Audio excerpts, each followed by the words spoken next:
Hey there and welcome. I am so glad you are with me today. I would love it if you would take just a moment and introduce yourself on the chat so that I know who I'm working with. So good to have you joining me here. Before we start today, I'm going to invite you also to take a moment to hop on over to iridology.education.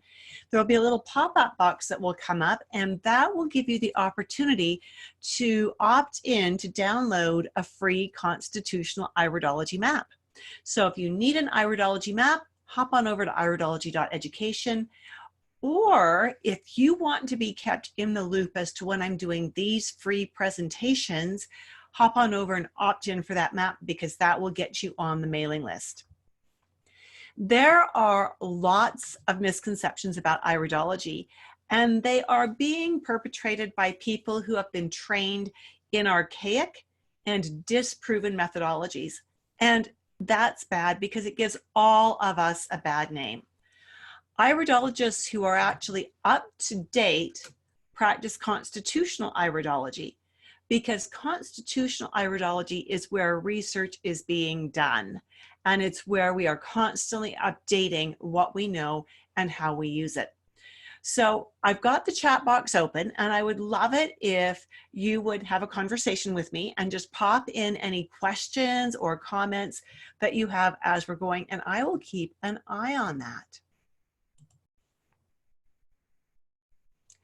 All right, so here we have an example of an iris. Now, for those of you who know a little bit about iridology, and even those who don't, this iris displays very resilient patterns overall. The fiber structure is tightly packed, fairly straight. That suggests this body inherently has good resilience. There are some indications of slight inherent predispositions to lower resilience in the digestive tract and in the surface blood and lymph, and also in elimination through the skin. The fiber structure overall, though, is really nice, and it's, again, predominantly fine and straight with a high thread per square inch count here. Now, what does that mean? Because we're talking today about what an iridologist can and can't say and what they can and can't do. So when we see an eye like this, we need to look at it in the context of the symptoms our client is coming to see us about. Because in spite of this eye that you are looking at now having a strong inherent potential, as in very resilient, quite robust, this person might not have done the right things to take care of themselves. I like to use car analogies, probably because my dad had a car dealership for like 40 or 50 years. And it's just a simple one. This Rolls Royce could, or any Rolls Royce can be driven into the ground if it's not properly cared for. And as we look at that, a car of lesser quality could last as long as a Rolls Royce if it is properly maintained.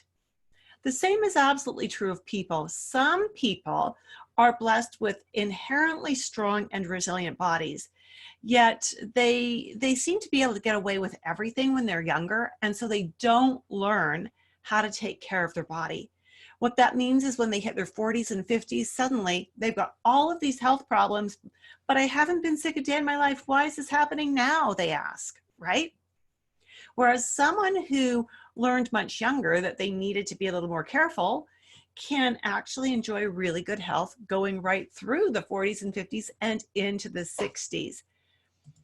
When we look at this eye by contrast, so we're going to flip back again. Look at the fiber structure here. See how tight it is, how many threads per square inch, how fine the threads are. Now look here. See how gappy the fibers are, how there's lots of space and gap, and there's lots of textural appearance to this eye. This person inherently has a less resilient body, but this person also knows that. And they learned at a very young age exactly what they need to do to stay healthy and well. And their parents probably helped them, right? These are the children that if they didn't get to bed on time, got sick the next day. If they ate certain foods, they got sick, or they had a rash, or they just didn't feel great, or they got great big circles under their eyes, the big purple circles, right? The allergy shiners. That's what these kids would be like. But because parents pay attention, and because as these kids get older, and typically it's by the time they're in their 20s, they're paying attention, they begin to learn the rules. And they realize that certain foods don't work for them. Certain foods do work for them. Certain activities don't work for them. Certain activities do work for them. They need a certain amount of sleep. They need a certain amount of fresh air. And they get it figured out. And if they do get it figured out, they enjoy really good health. Some clients come in with symptoms that don't seem to match what their irides say they should be experiencing. And it's because it doesn't matter what you've been born with. If you've been born with an inherently resilient body or an inherently lower resilient body, it doesn't matter. What really matters is what have you done with it.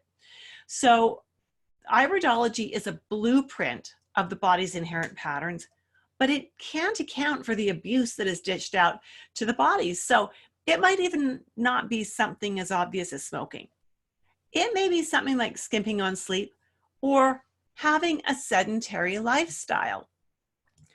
Iridology informs us as to the best ways to care for the body.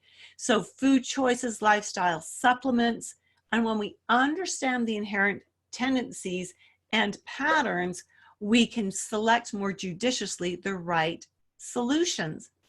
In order to truly help people, iridologists have to have another modality. So nutrition or herbology or aromatherapy or some kind of body work or spinal alignment techniques.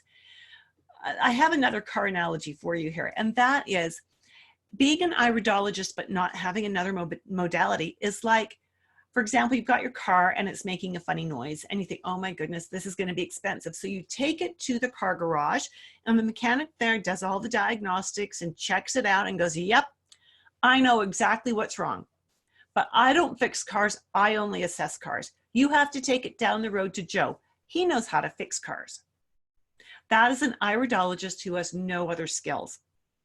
In order to be a good iridologist, you need to have nutrition or herbology or something like that, so that when you are working with a client and they've come in, they've given you their symptoms that they want help with, you've done the iris analysis and you're correlating what you see and letting it explain more about why the symptoms are the way they are, then you can go into your toolbox of nutrition or herbology or aromatherapy, pull out the right tools, and actually start teaching your client how to regain their health. Right? So it's so important that we have a modality when we are a herbalist, or when we're an iridologist, sorry. Iridologists, now that we know sort of the scope of things, that we are assessing, we're not doing anything else, we're assessing, iridologists cannot diagnose or prescribe. So even if we see all of the markings that say this person has pancreas issues or has pancreas markings, or this person has heart markings, we can't say this person actually has diabetes or this person has heart disease, because we don't know what they are doing with their body yet, right? And we can't give it a name anyways, because unless you're a medical doctor, you can't actually give it a name. That's what diagnosing is. So client comes in, says, I need help with this, this, and this. And we ask a few more questions. How long has it been going on for? What have you tried? We look at their eyes. We see markings that explain to us, help us to understand why the symptom is the way it is. But then we need to ask things like, is there a personal or a family history of blood sugar disorders? And even if the client says, yes, he's got a personal history of blood sugar disorders, or there's a family history of blood sugar disorders, we still can't say, well, then you've got diabetes or you've got hypoglycemia. We can only say, that's interesting. Then we can teach him about the markings we see in his eyes, and we can teach him about diet, and we can do all of that without ever labeling the disease process. We could ask him, you know, what's your carbohydrate intake like? Do you drink alcohol? Do you have a sweet tooth? How much protein do you get in a day? How much exercise do you get every day? So we can ask him for all that information and corroborate that with his symptoms and with what we see in his eyes. And from there, we can then begin to craft a wellness program for him. Do you hear what I'm saying? We don't actually need to diagnose, and we don't actually need to prescribe. We can assess, we can educate, and we can suggest or recommend. We can share studies that have been done about the herbs and about the diet and the condition in question. We can do all kinds of things towards that education. It is a hugely tremendous disservice, and it is potentially dangerous for the client and the iridologist to do an iris analysis on social media. And here's why. As I described the process, the client comes in, they give you their list of things they want help with. You ask them some questions, you look in their eyes, maybe you take pictures if you've got a camera, and then you talk with your client. You can't do that in the public forum of social media. Quite frankly, it scares the daylights out of me when I see not herbalists, but iridologists. I've got herbalists on the brain today. When I see iridologists taking these, asking people to post poorly structured pictures on social media, and the iridologist then gives this long list of markings with this long list of what's wrong, followed by a long list of the things the person needs to do. Now, I'm telling you that is dangerous and it's ineffective. Why is that? That's how I practiced iridology at the outset 40 years ago. And all it served to do was overwhelm my clients. They didn't know where to begin with this information.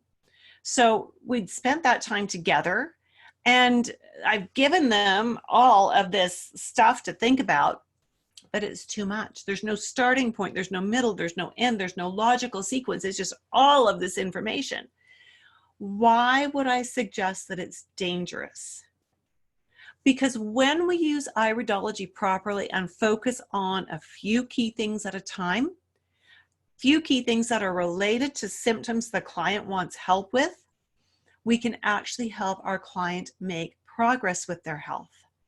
When we do these long lists of changes that require a person to be perfect or to have Oprah's cook living with them, the changes aren't going to happen. And so rather than this person being able to progress on a health pathway that is positive, they're stuck in overwhelm mode and going, well, I can't do this. And so it's dangerous because they are not taking care of their health. I've never had a client who could absorb everything that I see in their eyes in one sitting. And as I've learned over the years, it's not necessary to do that. You don't have to overwhelm your clients that way. I saw a lot of clients in my early days who walked away feeling discouraged, like they could never, ever do that. You know, and I'm so glad that I figured out what I was doing wrong so that I could change that.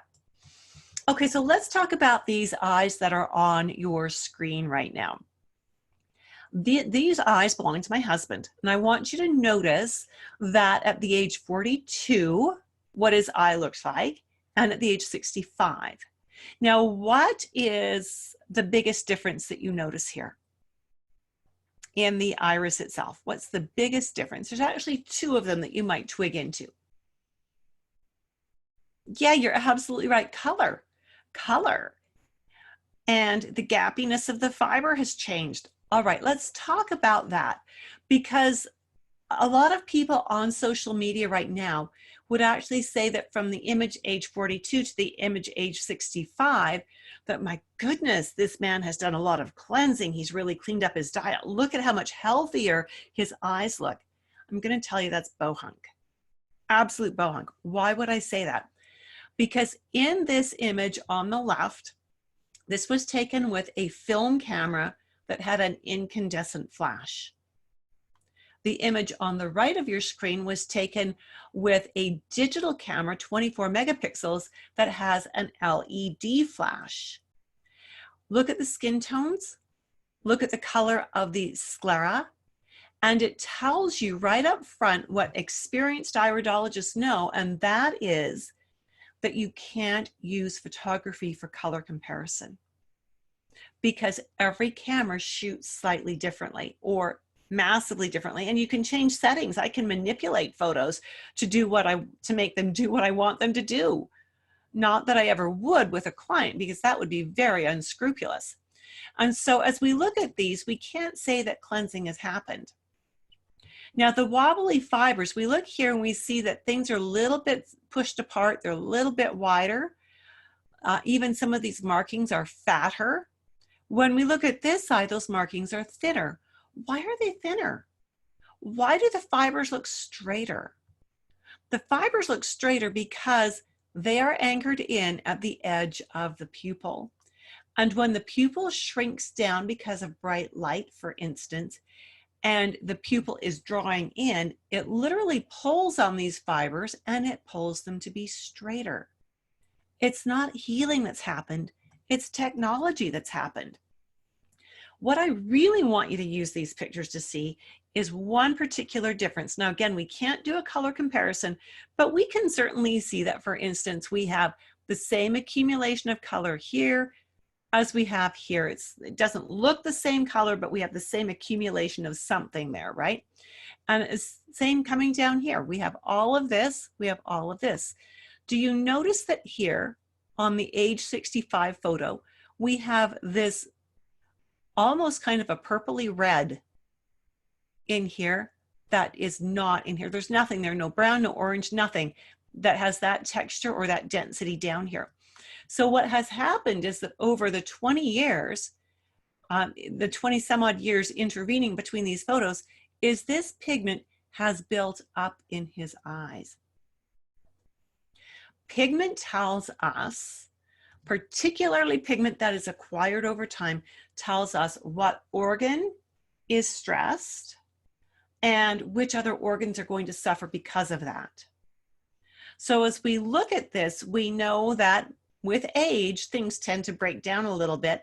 Something is not working as well as it used to, and we need to sort out, based on the color of the pigment, which organ it is that is struggling, and based on the color of the pigment, which other organs may be suffering because of it. Now, even with this pigment that has accumulated, we cannot diagnose anything.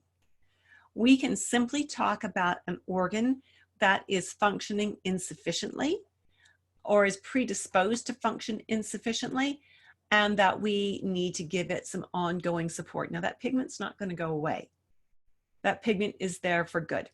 Let's do an actual study. Let's do an actual case study. So as we look at these eyes, this is a female client of mine. When we did these photos, she was 44 years of age. She was 5 feet 10 inches tall, and she was putting on weight. She was up to 200 pounds and she was gaining. Now, she is solidly built. I would not have ever called her overweight, but I could see, because she's been a client for many years, that she had gained weight. When she came in to see me, she was complaining of her joints aching, of the weight gain, that she had depression that was worse in the wintertime, and she was using antidepressants because it was the wintertime, and that she had painful periods. As I look at her eyes, I see that she has an inherent predisposition. As I look at the way the fiber is sitting in various places, she's got an inherent predisposition to what we call connective tissue weakness. Now, that means that she's a little bit more prone to joint issues, possibly to things like osteoporosis, to tendon and ligament issues. I also noticed from the color that I see here that her liver wants to create a bunch of stress for her. Now, in traditional Chinese medicine, the liver is the seat of depression. And we also know that the liver balances hormones. Are you seeing where I'm going with that? We also see at the edge of that some dirty yellow. Dirty yellow tells us about the kidneys and their inherent predisposition. We see a couple of other markers in her eyes that suggest that her kidneys have an inherent predisposition towards being a little bit cranky. What do you know about the kidneys? They balance the acid in the body, right? Not the stomach acid, but the acid through the rest of the tissue. And traditional Chinese medicine tells us that if the acid is too high in the blood, there will be joint problems. We also know that elevated acid creates inflammation, and we now know that all weight gain traces back to an inflammatory process. So I asked her about her digestion, and she said she didn't have any symptoms. So that made me wonder, is it that there really are no symptoms? Or is it that the symptoms are so mild that she's just sweeping them under the carpet and pretending they don't exist?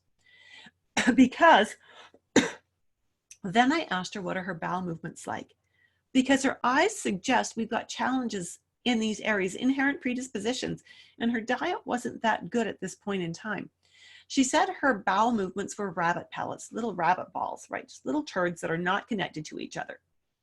So I asked her about her coffee consumption. She said she was drinking 3 to 4 cups per day. Now, got to tell you, I've been working with her, like I said, for well over 10 years. And we've had her off the coffee numerous times, and she goes back on it, and then off, and then on. People get this mixed message that coffee is good for you, that there's antioxidants in coffee that are good for you. And there may be, but there is far more damaging stuff in coffee than there is good stuff. Any kind of coffee, whether it's decaf or not, is hard on the thyroid, the liver, the stomach lining, the adrenals. Coffee always increases the acid in the body, and that always increases inflammation. So in this first appointment, even though her eyes have got volumes of information, we needed to focus on her concerns, what those symptoms are, how are those symptoms connected chemically within the body. So the first thing is I wanted to work with getting her off the coffee again, because that's going to help her liver, and it's going to also help her acid levels. Remember, liver has a lot to do with with painful periods and hormone balance. It has to do with carbohydrate balance. It has to do with all kinds of things. We're going to talk a little bit more about liver as we continue to develop her case. I also suggested that she should get on some collagen, because if the gut is at all leaky and her eyes suggest she's predisposed to leaky gut, collagen is a great way to begin repairing that. I also suggested digestive enzymes, because even though she didn't feel there were digestive problems, her eyes suggest there must have been, and her bowel movements suggest there must have been. And I know bowel movements are the final stage. So we've got digestion, assimilation, elimination. But when the elimination is constipated, it's highly likely that the digestion's not working, that the first step isn't working, so the last step can't work either. I also suggested that she should increase her leafy greens, because leafy greens are liver food.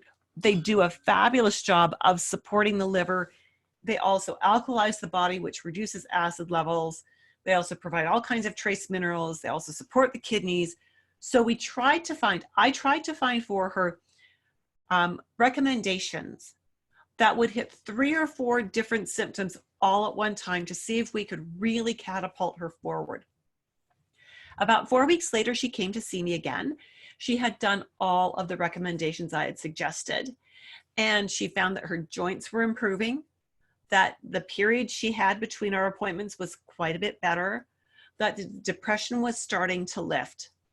So I asked her then about her water intake, because again, we've got some kidney markers here. And she said that she was drinking about 3 glasses of water per day. I asked her about her sleep, because the liver is also the seat of sleep and the seat of insomnia problems, according to traditional Chinese medicine. And so she said her sleep was broken.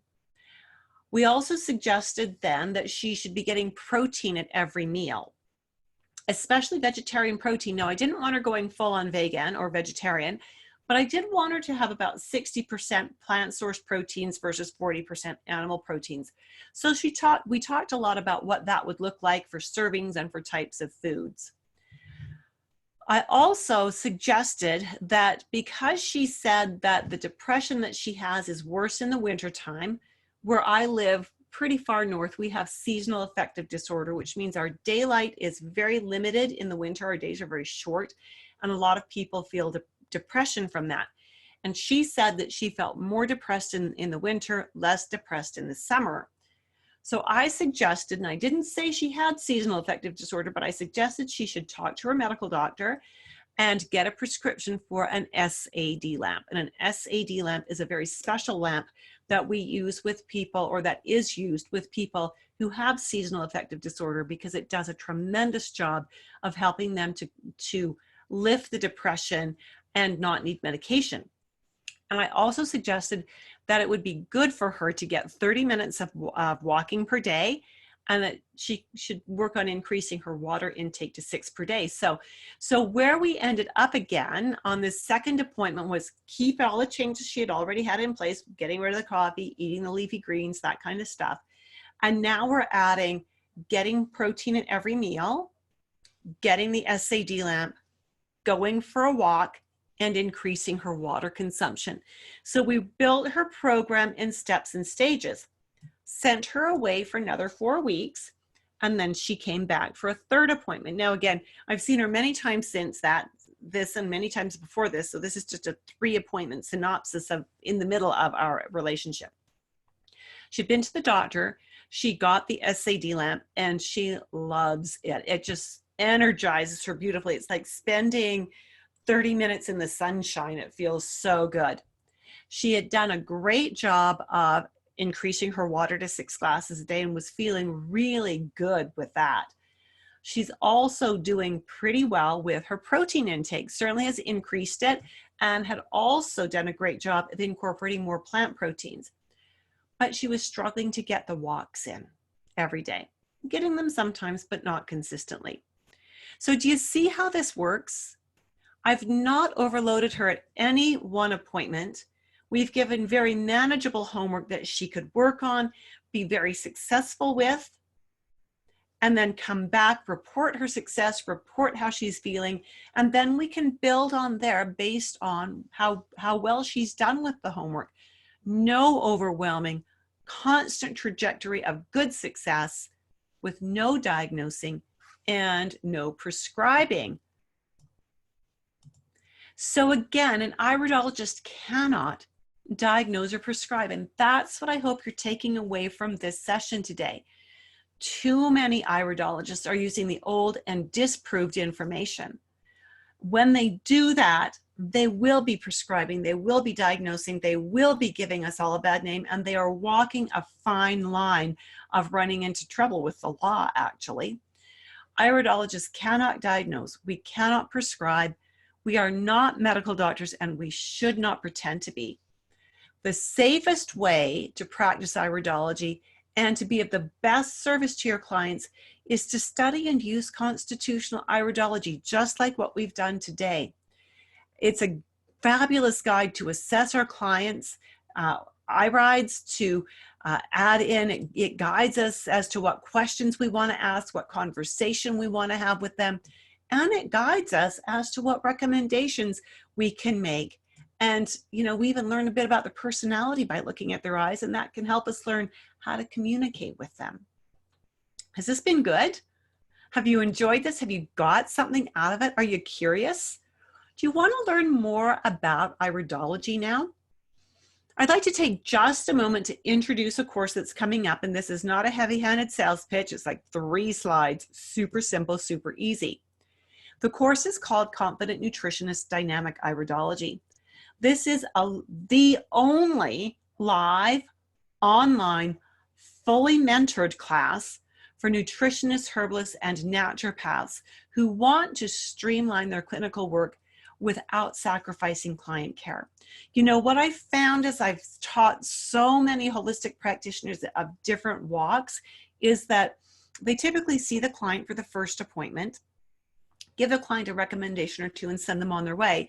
Then the practitioner goes off and spends another anywhere from 2 to 5 or 6 hours creating a massive, documented, well-written program for their clients. Then when they meet their client again, they go over this program with them. The problem with doing it that way is you really only get paid for the time you are actually face-to-face with your client. So you might spend, say, 6 hours in total for the first appointment, the second appointment, and 4 hours in between, right? So we've got 6 hours there, but you only got paid for 2. Unless you're charging, $300 an hour for the first and for each of the first and second appointment, you're not able to make a livable wage that way, right? And so what iridology helps you to do is see your client, do the intake, do the iris assessment, create a program right then and there within that first hour, a program that your client can actually be successful with. Send them off to do the homework. You see your next client. You don't go off to write a protocol. You see your next client. When the first client comes back, you pick up where you left off and add more, but you never fire hose them, or what I call vomit storm them with everything you know, everything you see. That's a recipe for failure. And I know, because I used to do that, it doesn't work. This course, Confident Nutritionist Dynamic Iridology, is starting on Thursday, April 16th, 11 a.m. Mountain Daylight Time. And again, Friday, April 17th, 4 p.m. Mountain Daylight Time. Now, why the 2 times? When you register, you'll choose one or the other. We're doing the 2 tandem side-by-side go-rounds of this class because I have a lot of people in Australia. 3 a.m. is not a great time for a class, and I think you'll agree with me on that. But I also have a lot of people, I've got a lot of people in Australia. 3 a.m. doesn't work, but 8 a.m. Saturday morning does, right? So if you live in North America, either of these courses would be a good time for you. If you live in England, the Thursday class is the better time because 6 p.m. British Standard Time works better than 11 p.m. British Standard Time, right? So we are doing this to try to hit as many time zones as we can. This course teaches holistic constitutional iridology to help practitioners like you assess your clients quickly and accurately. This course is designed to give you all of the curriculum you need to prepare you for certification with the International Iridology Practitioners Association. And so that is what's coming up. Now, again, if you want to be kept in the loop, hop on over to iridology.education, opt in. When that little thing pops up asking if you want the iris map, opt in for that because that will keep you on my mailing list. But if you really want all the details, if you really want to know all the ins and outs of this class, who it's really designed for, how it will benefit them, you perhaps, right? How it will help your clients, what's included in the class, what learning materials do you get, how much support do you get, all of that good stuff. What is the tuition? Is there a payment plan? Then plan on joining me for this webinar on Thursday, April 2nd. And I apologize to those of you in London. It's not the best time for you to be there at midnight. Iridology.education/webinar. Hopping on to that, get registered for that. Join me for this webinar on Thursday, April 2nd, where I will give you all of the details about this course and why, if you're a holistic practitioner who's spending extra time creating programs, why you need this course. I look forward to seeing you hopefully on April 2nd. And I hope that today's workshop was beneficial. Hope to see you soon. Thanks so much. Bye for now.